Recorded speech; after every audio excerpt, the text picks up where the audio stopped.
Hello guys, आज की video में बात करेंगे क्लासिफिकेशन ऑफ डेटा एनालिटिक्स के बारे में। डेटा एनालिटिक्स को हम मेनली 4 पार्ट्स में डिवाइड कर सकते हैं। पहला होता है डिस्क्रिप्टिव एनालिटिक्स, फिर डायग्नोस्टिक एनालिटिक्स, फिर predictive analytics and prescriptive analytics. अगर इसको चार्ट के थ्रू समझें तो वैल्यू एंड डिफ़िकल्टी के हिसाब से मैनेज किया हुआ है। डिस्क्रिप्टिव एनालिटिक्स का मतलब होता है कि जो भी चीज़ हुई वो क्या हुई, पूरी उसकी रिपोर्ट। डायग्नोस्टिक एनालिटिक्स का मतलब होता है कि वो क्यों हुआ, हम उसका रीज़न जानने की कोशिश करते हैं। प्रिडिक्टिव एनालिटिक्स का मतलब होता है कि डेटा के बेस पर हम प्रिडिक्ट करने की कोशिश करते हैं कि क्या होगा। एंड प्रिस्क्रिप्टिव एनालिटिक्स का मतलब होता है कि उस डिसीजन को बेटर बनाना, कि बेस्ट प्रिडिक्शन हम कैसे बनाएं सारे डेटा से। तो देख सकते हैं जैसे डिस्क्रिप्टिव एनालिटिक्स की डिफ़िकल्टी सबसे कम है, वैल्यू भी सबसे कम है, फिर डायग्नोस्टिक एनालिटिक्स, फिर प्रिडिक्टिव एंड प्रिस्क्रिप्टिव एनालिटिक्स की डिफ़िकल्टी भी ज़्यादा है एंड वैल्यू भी सबसे ज़्यादा होती है। वन बाय वन एक बार थोड़ा ढंग से एग्जांपल लेकर समझते हैं। डिस्क्रिप्टिव एनालिटिक्स का मतलब क्या होता है कि जो भी फैक्ट्स हैं उनको कलेक्ट करके हम देखते हैं कि क्या हुआ था। जैसे कि किसी कंपनी ने इन्वेस्टमेंट किया, तो हम पूरी उसकी कंपनी रिपोर्ट दे सकते हैं। अगर एग्जांपल लूँ मैं, तो कंपनी की हमने पूरी एक रिपोर्ट दे दी विजुलाइज करके कि इस महीने में इतना इन्वेस्ट किया, इस महीने में इतना, मतलब जो फैक्चुअल थिंग है उसको हम रिप्रेजेंट करते हैं डिस्क्रिप्टिव एनालिटिक्स में। फिर डायग्नोस्टिक एनालिटिक्स में हम क्या बात करते हैं कि जो भी हुआ वो क्यों हुआ। थोड़ा सा इसमें हम डीप जाते हैं एनालिटिकल टूल्स का यूज़ करके। तो इसमें अगर मैं बात करूं तो जो भी हुआ क्यों हुआ उसके पीछे का रीज़न जानने की कोशिश करते हैं। और इसमें हम टेक्निक्स यूज़ करते हैं data discovery, data mining and correlations.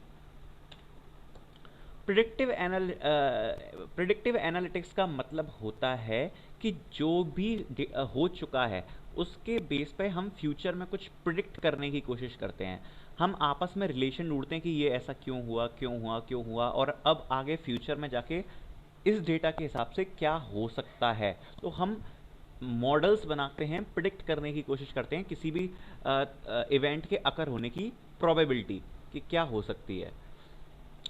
तो इसमें हिस्टोरिक डेटा लिया, प्रेडिक्टिव एल्गोरिथम लगाई और मॉडल तैयार किया। न्यू डेटा आया, मॉडल उस पर अप्लाई किया और प्रिडिक्शंस करी। ठीक, हिस्टोरिक डेटा मतलब जो हम पर पहले से था उस पर एल्गोरिथम से अप्लाई कर कर हमने एक मॉडल तैयार कर लिया कि हाँ इसके बेस पे ऐसे ऐसे हुआ था, ये हुआ था, तो शायद ये होगा। फिर नया डेटा आया, उस पर हमने मॉडल को चेक किया। ये आता है प्रिडिक्टिव एनालिटिक्स के अंदर। अब मैं बात करूं तो इसमें हम क्या क्या यूज़ करते हैं। Data mining, linear regression, time series analysis and forecasting. ये आगे आपको क्लियर हो जाएगा ये सब क्या है, ये मॉडल्स होते हैं। देन बात करूं अगर प्रिस्क्रिप्टिव एनालिटिक्स की, तो ये सबसे डिफ़िकल्ट भी है और सबसे वैल्यूएबल टेक्निक है। इसमें क्या करते हैं कि हमने जो भी डेटा कलेक्ट किया उससे फ्यूचर का जो डिसीज़न है वो हम बेटर डिसीज़न बनाने की कोशिश करते हैं। मतलब जो भी हमारा प्रिडिक्शन आ रहा है वो कितना एक्यूरेट हो, हम कितना सही से सही प्रिडिक्ट कर पा रहे हैं। ये सब आता है प्रिस्क्रिप्टिव एनालिटिक्स के अंदर। तो इसमें हम क्या कर सकते हैं कि ऑप्टिमाइजेशन मॉडल, मतलब काफ़ी सारे मॉडल्स लगा के चेक कर सकते हैं कि कौन सा मॉडल सबसे बेस्ट रिजल्ट दे रहा है। डिसीजन का एनालिसिस, सिमुलेशन, ये इसके एग्जांपल हैं। ज़्यादा इसके डीप में नहीं जाना, बस हमें ये 4 टर्म्स का मतलब क्लियर होना चाहिए कि जो फर्स्ट टर्म है वो है डिस्क्रिप्टिव एनालिटिक्स, उसका मतलब कि क्या हुआ। फिर आता है डायग्नोस्टिक, मतलब कैसे हुआ। प्रिडिक्टिव मतलब हम प्रिडिक्ट करने की कोशिश करते हैं। प्रिस्क्रिप्टिव मतलब बेस्ट डिसीजन बनाने की कोशिश करते हैं। तो बस आज के लिए इतना ही था, ये 4 टर्म्स क्लियर करना।